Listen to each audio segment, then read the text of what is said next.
mainly, so it was mainly at festivals that were already happening, and then people would see the show. So nearly all our bookings were at weekends, which meant that we were travelling from London to the festival, back to London next weekend to another festival. So it wasn't a sort of logical tour where you could go logically around the country. It was lots of London back, which obviously adds to your carbon footprint in a big way. But yeah, that was the nature of the thing.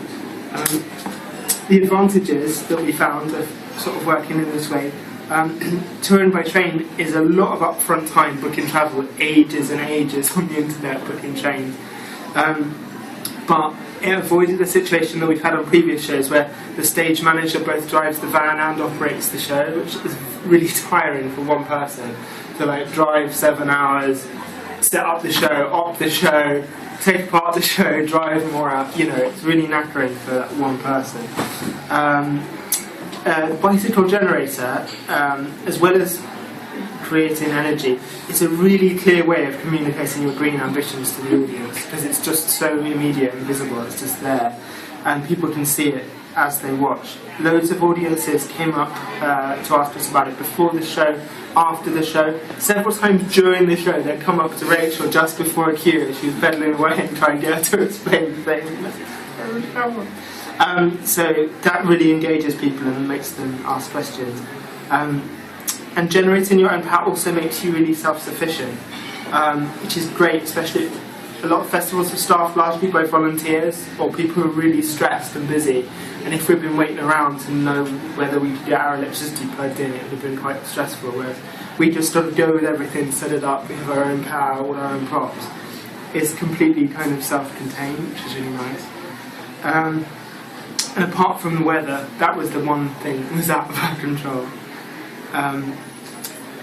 I think also as a nation we love spotting hypocrites. It's like a national habit.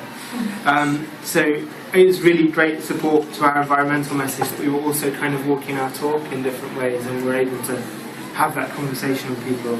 It helped convince a few skeptics, I think, maybe. And performing outdoors, we sort of realised by accident on this show is an amazing way to reach new and wide audiences, which we've been wanting to do for years and years. Our experience, which is kind of supported by some research that the audience agency did, only about 3% of English adults are likely to engage with new writing or devised work in an indoor context, which is quite depressing. But outdoors, that's a much larger proportion of people, because people are out for a family day out and they just happen across the show and they watch it, and you just engage a much wider group of people. That was really joyful for us. I just want to talk briefly about the potential of sort of using renewable energy as a way of sort of an audience engagement tool. I sort of mean engaging an audience for the show, but also an audience of people who would then be receptive to more ideas around environmental sustainability. The bike generator attracts instant attention. I think it's because everyone's had a bike. So, you know, from teenage boys in like shopping centres and Stockton-on-Tees who, you know, asked me where I'd nicked my bike from. So, like, everyone was kind of crazy about Bradley Wiggins, so there were lots of, like, lycra-clad people, you know, oh, where's the generator? A lot of DIY dads as well. So, that instantly gets people on side, I suppose. We found out really early on that people wanted more information about the show, sort of the content and the ideas. People sort of hung around afterwards to talk to us. So we started giving out these little cards with Tally-Ho and Toodle Pip, who are the dogs. Their top 5 tips for a happier and greener future. And sort of websites where people could find out more about green technology, transition movement, the ideas around the show. Including our Twitter address on these cards meant that people tweeted us their feedback or pictures. I don't know if it's to do with also being outside so people don't feel bad looking at their phones, but we got so much more audience feedback on this show than anything where we've left like feedback forms or anything like that. Then you can storify it all and send it to funders, and it looks really nice. So I suppose as an engagement tool as well, if those people followed us, if then we tweeted environmental stuff, they would get that. We also made these pin badges with sort of slogans and characters from the show on them. We sort of thought this was like a benevolently devious way of getting the ideas of the show into people's houses. Because whereas, I always leave stuff in my jeans pockets and it just goes through the wash and I don't know what it was.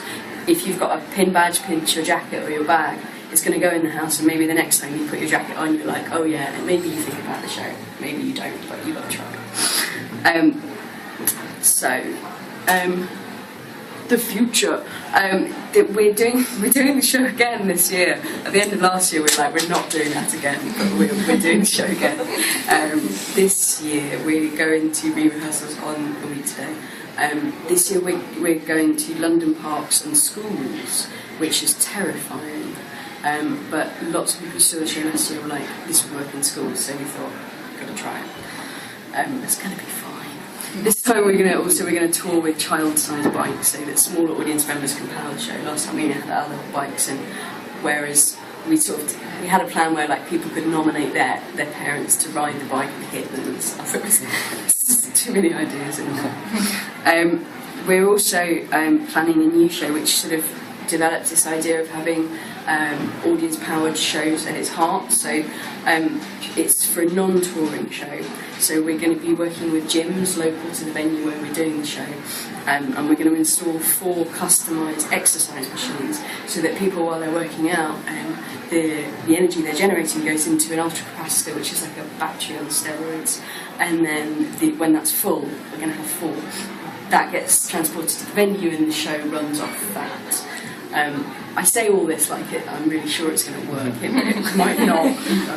That's the plan. But I think it offers a way to reach new audiences for theatre. I think like a lot of people who go to the gym don't necessarily go to theatre, but if they're like, oh yeah, like I've just sweated to generate energy for this, and the idea is also they get a cashback voucher which they can redeem when they turn up, which corresponds to the amount of energy they've generated, which will also help them conceptualise their energy bill at home. Or something like that. But we'll keep you posted on that. Thank you for listening.